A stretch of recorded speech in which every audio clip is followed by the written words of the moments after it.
O programa a seguir é livre para todos os públicos.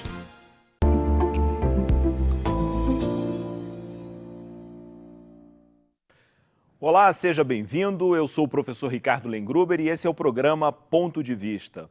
Nosso objetivo aqui é debater, dialogar e pensar, aprofundar os assuntos. Hoje nós vamos conversar sobre informação, sobre jornalismo em tempos de rede social. Para a nossa conversa, para o nosso diálogo de hoje, nós temos dois convidados. Temos Maicon Queiroz, radialista da Blitz News, aqui de Nova Friburgo, e temos também o amigo Márcio Madeira, da TV Zoom e do jornal A Voz da Serra. Daqui a pouquinho, depois do intervalo, nós conversamos sobre jornalismo e informação em tempos de rede social.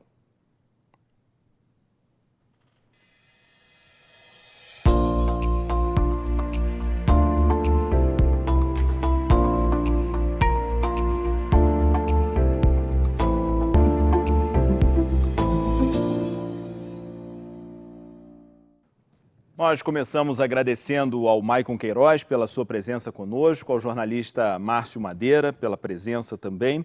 Queria começar, Márcio, ouvindo de você um pouquinho sobre o que é a profissão de jornalismo nesse início de século XXI, nesse tempo de profunda transformação, tecnologia, informação de massa, redes sociais. Qual é a sua leitura sobre o jornalismo hoje? Antes de tudo, obrigado, Ricardo, pelo convite. Saudar o pessoal de casa. Eu acho uma profissão muito importante, muito ameaçada nesse momento, ameaçada por várias situações, vários interesses, condições de trabalho muito difíceis, mas acho que talvez mais do que nunca, e pelo menos em muito tempo aí, a profissão bem exercida, ela faz muita falta, muita diferença, porque são tempos de ferramentas, de possibilidades novas, muito grandes e que estão ainda, os efeitos delas ainda não se conhecem completamente, ainda não se fizeram sentir completamente, embora já tenha muita mudança global, mas o fato é que são momentos, é uma época de auto-engano muito forte, uma época em que a narrativa do auto-engano está muito forte, e que mitos estão sendo construídos, e muita fantasia, e existem poucas referências. Muita gente acredita nesse momento que que as informações que circulam em grupos de WhatsApp e redes sociais são libertadoras, né, e são a verdade. Finalmente estamos livres da mídia. Claro que a mídia cometeu muitos equívocos, ainda comete, mas é uma ilusão muito grande que a gente vive. E um período realmente muito, em termos de discurso, muito perigoso no meu entendimento. A gente vai voltar a falar sobre isso, Márcio, porque de fato acho que essa é a grande questão, né? O papel do jornalismo, do jornalista, do profissional, nesse mundo em que as informações não estão mais exclusivamente nas mãos dos profissionais da área. Isso é bom, né? Isso tem o seu lado positivo. Isso é importante, é bom isso, porque a mídia também precisa ser regulada. Desculpa ter interrompido. Por ela própria, muitas vezes, por espaços como o Observatório da Imprensa ou pelas universidades, a mídia eu não defendo de forma alguma que ela tenha a palavra final, não é isso. A exclusividade da informação. De forma alguma. O potencial é importante das ferramentas novas, só que o uso é complicado. A gente vai voltar a falar sobre isso já já. Maicon, muito obrigado pela sua presença. Gostaria que você falasse um pouco também nessa direção.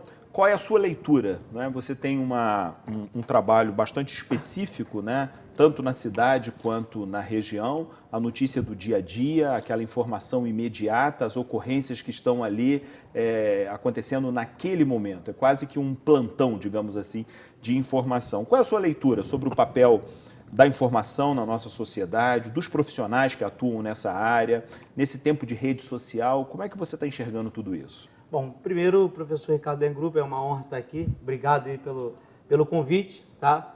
A gente tem um prazer de estar aqui, representando aqui o Blitz News, Maicon Queiroz, Blitz News Notícias. A gente trabalha já há um bom tempo com rede social.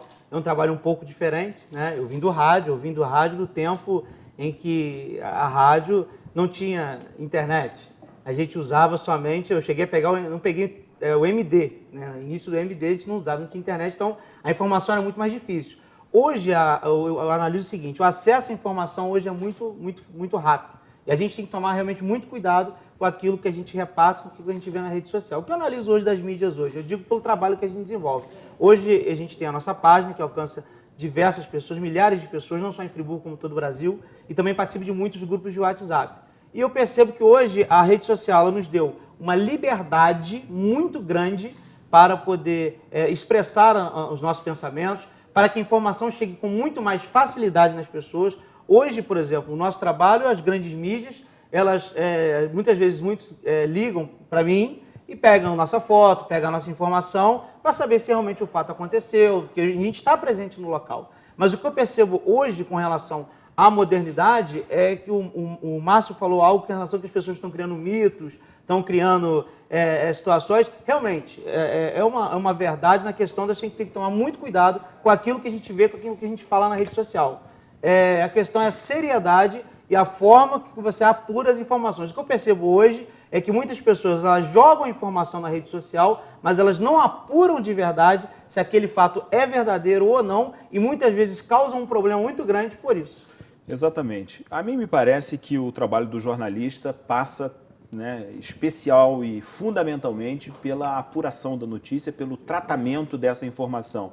Márcio, na qualidade de jornalista, explica para a gente um pouquinho como é que você entende essa tarefa, do trabalho jornalístico, da apuração.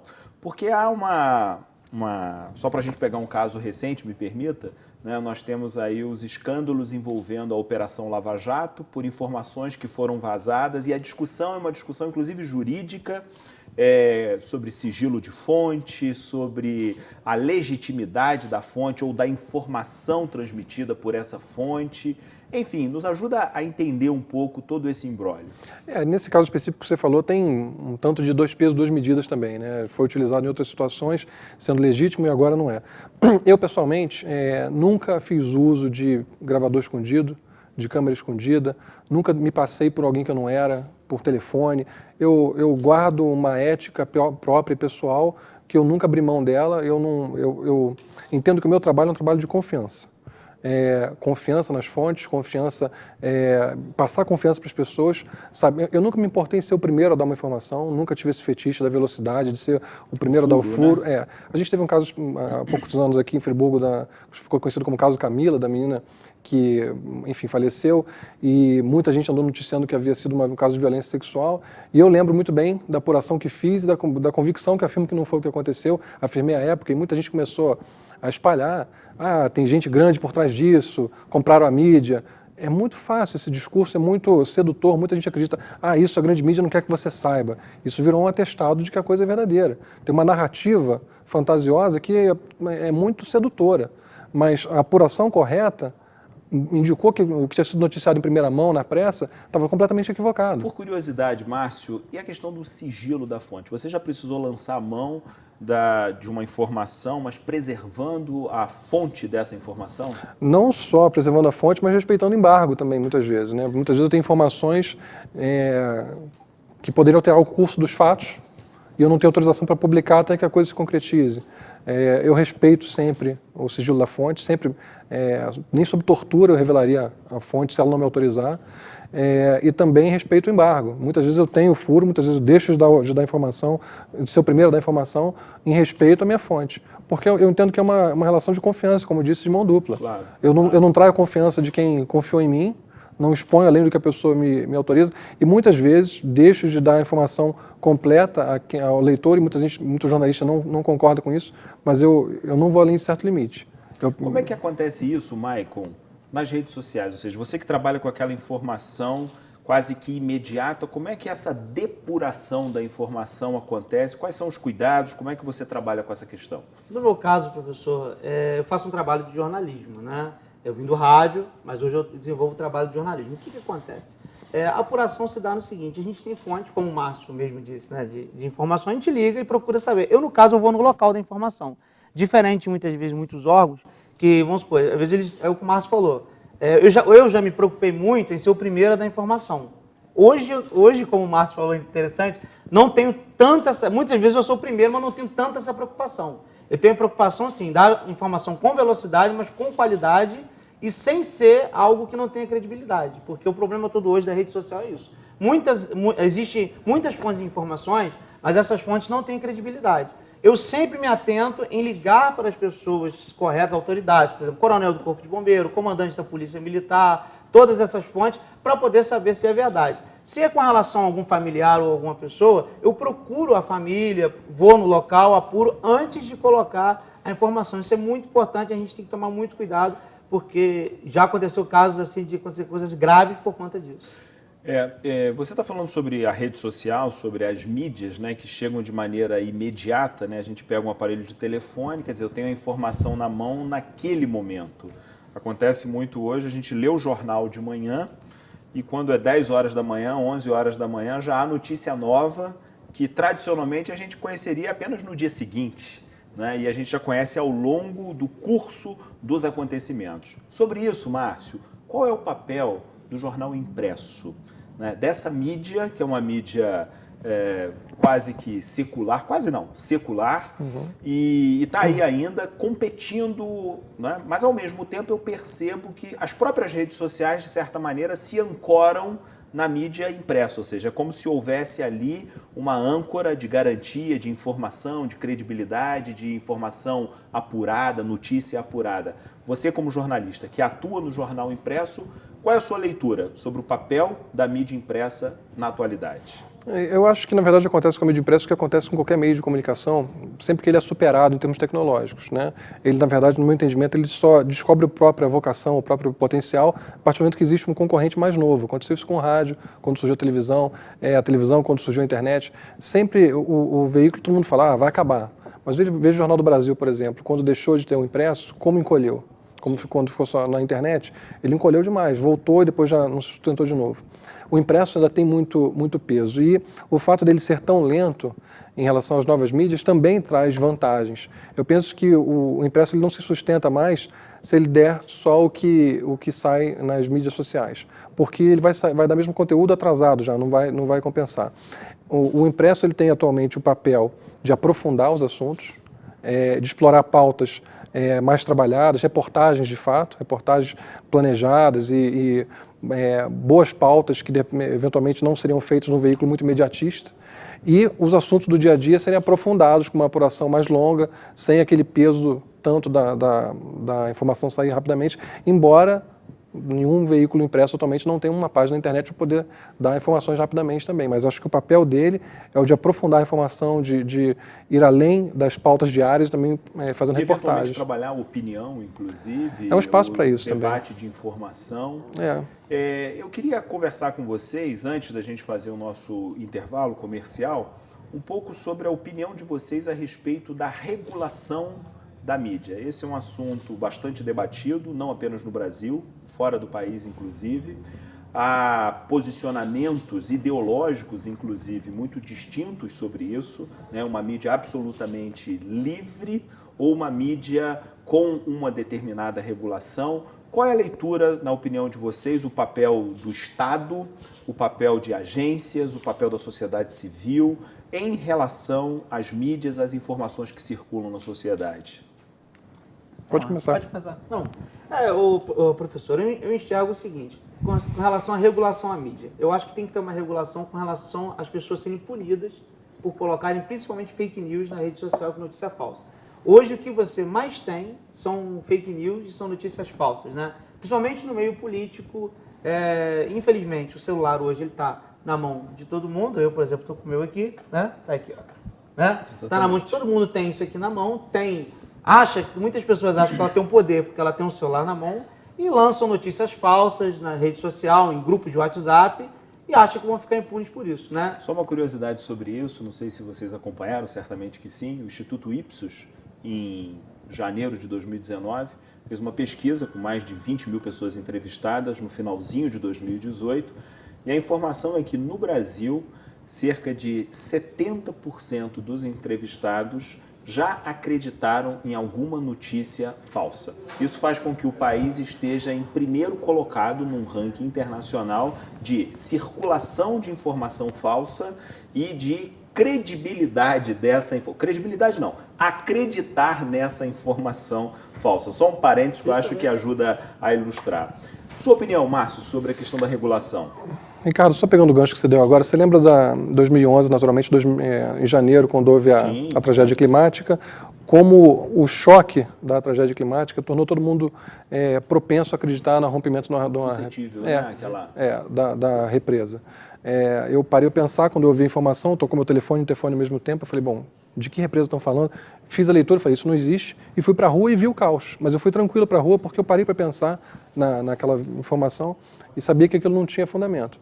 Você está colocando, me permita, o que eu estou dizendo aqui no Brasil a gente está num contexto favorável à crença nesse tipo de notícia, porque a gente está, isso vem sendo trabalhado há muito tempo e é um país de descrença, ou de crença em qualquer tipo de tragédia. Instituições tradicionais. Sim, sim. Né? E eu acho que o elemento que você traz, Márcio, é importante porque naquela tragédia de 2011 havia uma comoção social e era natural que ocorresse, né? Afinal, houve centenas de pessoas mortas, desaparecidas, uma tragédia humana, patrimonial sem precedentes na cidade. Então, esse estado de espírito, digamos assim, abalado, sim, emocionalmente abalado, ele é a terra fértil, digamos, sim, assim, para a propagação de fake news. Com certeza. A gente vai conversar sobre fake news depois do nosso intervalo comercial. Só um minuto, a gente retorna com Márcio Madeira e Maicon Queiroz.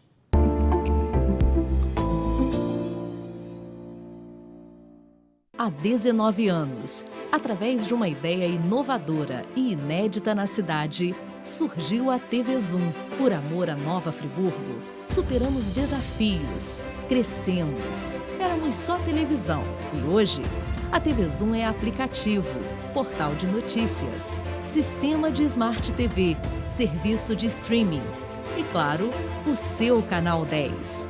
Produzimos mais de 1.100 minutos semanais de conteúdo 100% Nova Friburgo. E é por isso que somos a TV preferida pelos friburguenses. TV Zoom, há 19 anos, no coração de Nova Friburgo. Acesse tvzoom.com.br e fique por dentro das principais notícias de Nova Friburgo.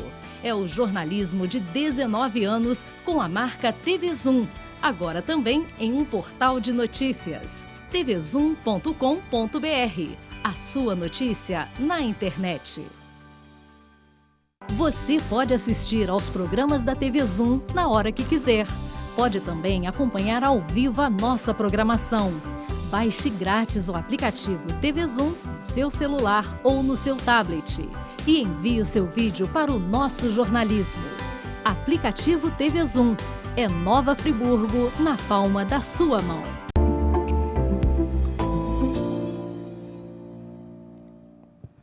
Olá, estamos de volta. Esse é o programa Ponto de Vista. Hoje nós estamos conversando sobre jornalismo, sobre informação em tempos de redes sociais. Nossos convidados são o jornalista Márcio Madeira e o radialista Maicon Queiroz. Terminamos o bloco anterior conversando sobre regulação da mídia, começamos a falar um pouquinho sobre fake news. Eu queria voltar a palavra para o Márcio, que estava falando e eu o interrompi, sobre regulação. Qual é a sua opinião, Márcio, sobre a questão da regulação da mídia? Eu acho que ela tem que ser primordialmente própria, regulação interna do próprio mercado, do próprio jornalismo, não externa. Eu enfrento isso muito aqui.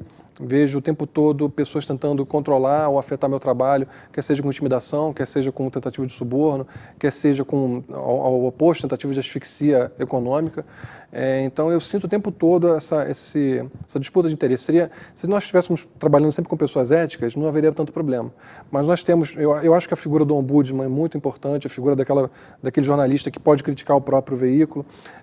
Eu acho que um espaço como o Observatório da Imprensa é importantíssimo. As universidades, é importante você ter contato com bons professores, ter contato com o que seria uma ética profissional, é essencial. E, obviamente, o jornalista também está sujeito às leis, quer dizer, se ele fizer algum abuso, se ele cometer um erro, ele vai responder por isso. Então, esse tipo de regulamentação já existe. Eu acho que ela não pode ser externa, tem que ser interna, tem que se reforçar o estudo, o trabalho de ética e ter essa possibilidade de crítica também dentro do próprio veículo. Ótimo, ótimo. Agora, eu queria trazer para a nossa mesa aqui de reflexão um tema que é absolutamente sensível para todo mundo, é uma questão bastante delicada, sobretudo nos últimos anos. O Brasil está à flor da pele, né? Nossas disputas, nossos diálogos se tornaram verdadeiros confrontos sobre política, sobre economia, sobre partidos políticos. Nós temos na história recente do país acontecimentos praticamente diários que mudam o curso da história. A gente não sabe exatamente... Eu sou professor de história e faço uma brincadeira que circula na internet, que coitados dos professores de história daqui a 10, 20, 30 anos para explicar esse nosso momento, né? Porque, de fato, é um desafio.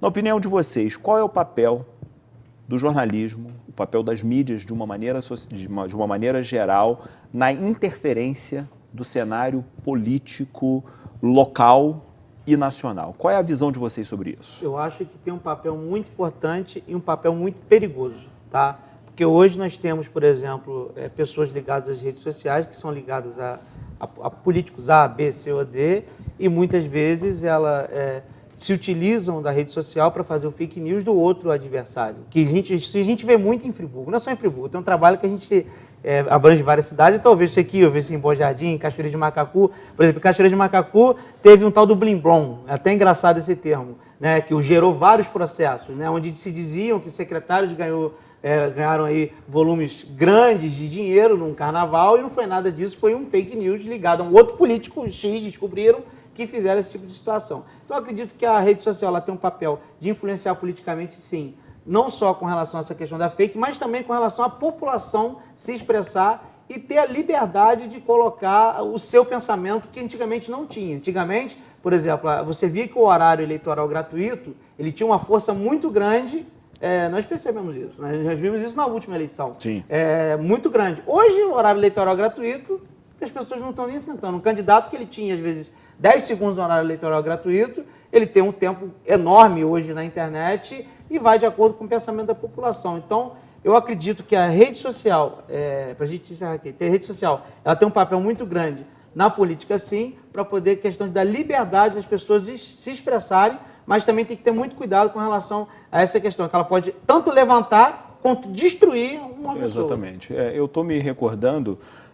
o Facebook, uma das principais, né, plataformas, né, de redes sociais, nas últimas eleições, inclusive criou umas regras internas, isso, né, para impulsionamento de informação. Por exemplo, é uma espécie de autorregulação, né, Márcio? Que foi o que você acabou de mencionar. Qual é, basicamente, na sua opinião, o papel do jornalismo em relação ao cenário político? Ricardo, a gente vive um contexto nacional uma democracia totalmente comprometida por dentro pelo estelionato eleitoral.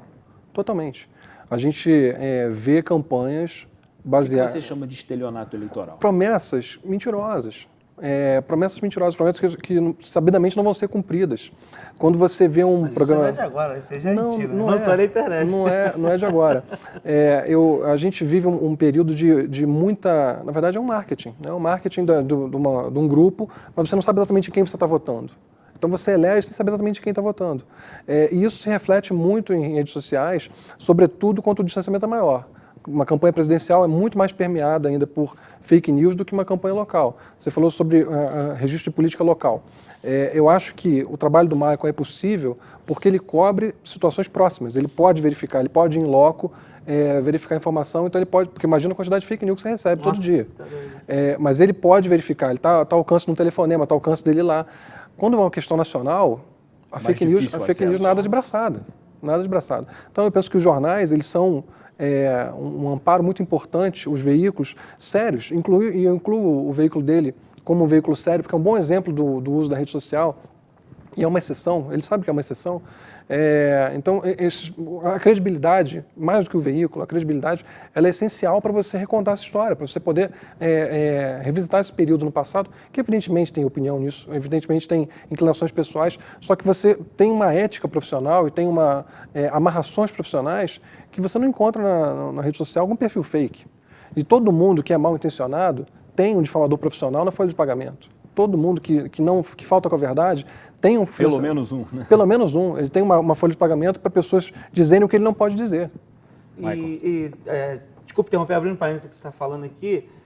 Eu, inclusive, noticiei há pouco tempo atrás uma pessoa de Nova Friburgo que ela foi processada por injúria justamente por fatos denunciados da rede social. Inclusive, agora ele foi até condenado.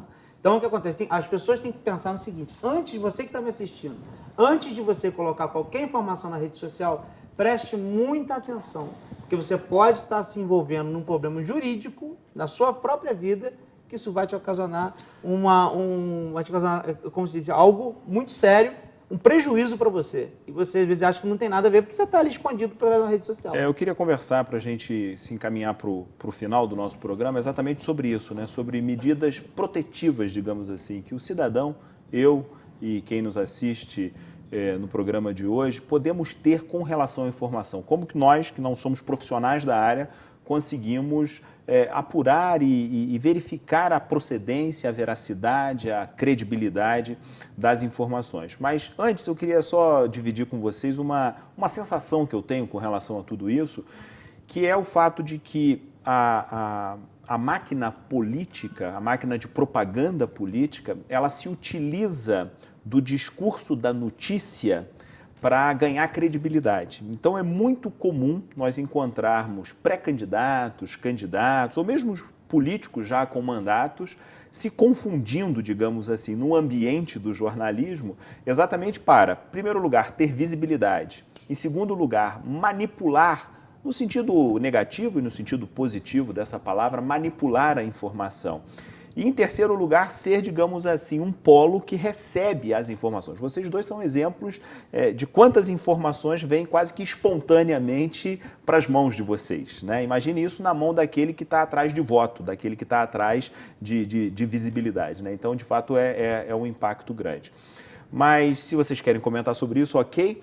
Mas a minha pergunta é, como que a gente pode checar uma informação? E eu me refiro a qualquer informação, não apenas a informação que eu recebo no WhatsApp, não é? Porque o WhatsApp me parece que é uma seara de notícia falsa numa proporção absurda, mas também aquela que a gente lê no jornal impresso, aquela que a gente assiste na televisão, aquela que a gente ouve no rádio.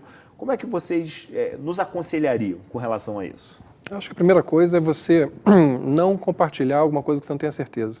Sabe, não passar adiante. Se você não tem certeza, se aquilo não te soa confiável, se você não... Porque a gente tem que começar, Ricardo, desconfiando da gente mesmo. O primeiro passo é você desconfiar da tua propensão a acreditar em alguma coisa que te agrade, que te convém. Porque o grande problema é justamente esse. A maior parte das pessoas vai julgar a isenção ou não de um veículo de acordo com a proximidade daquilo com que ela gostaria de ler ou acredita que seja verdade. Se você... Pertencimento ou não àquela bolha ideológica. Se você né? fala em alguma coisa alinhada com essa bolha, você então é uma pessoa isenta. E se você fala alguma coisa diferente, ainda que eventualmente verdadeira, você não é isento, você é parcial. Então a gente tem que começar a se despir desse tipo de condição, para poder começar a avaliar alguma coisa de maneira um pouco mais, menos emocional, um pouco mais racional. Claro. E, claro, tem muitos sites hoje em dia dedicados a pesquisar o que é fake news e o que não é.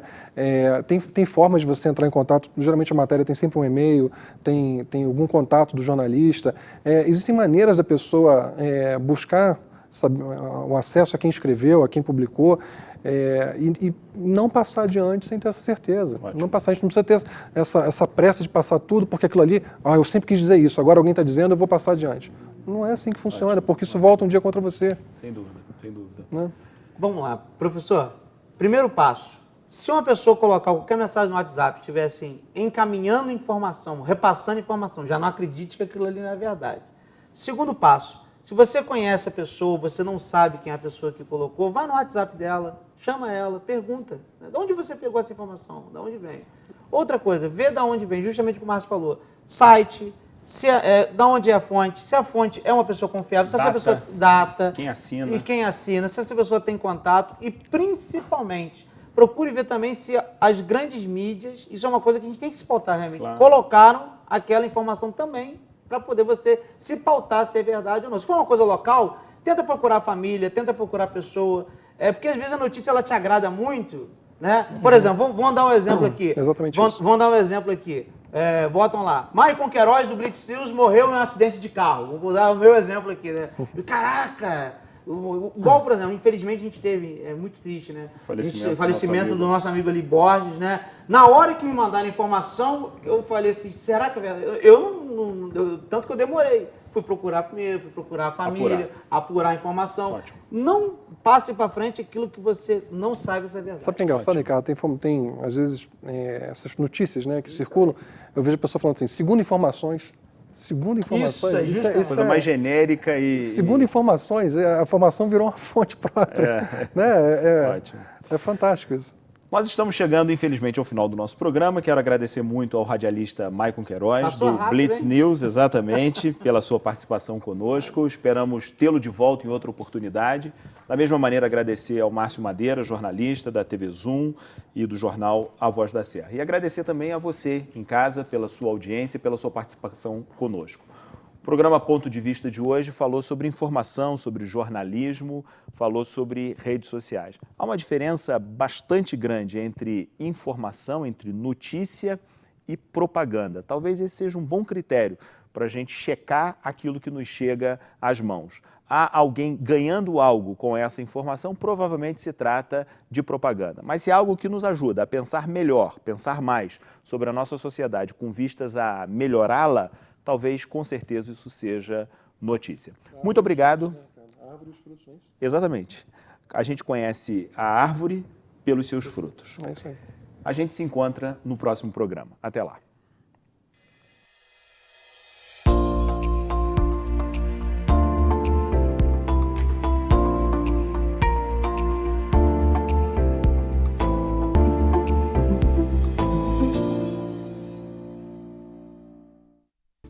Este e outros programas você assiste no aplicativo TV Zoom.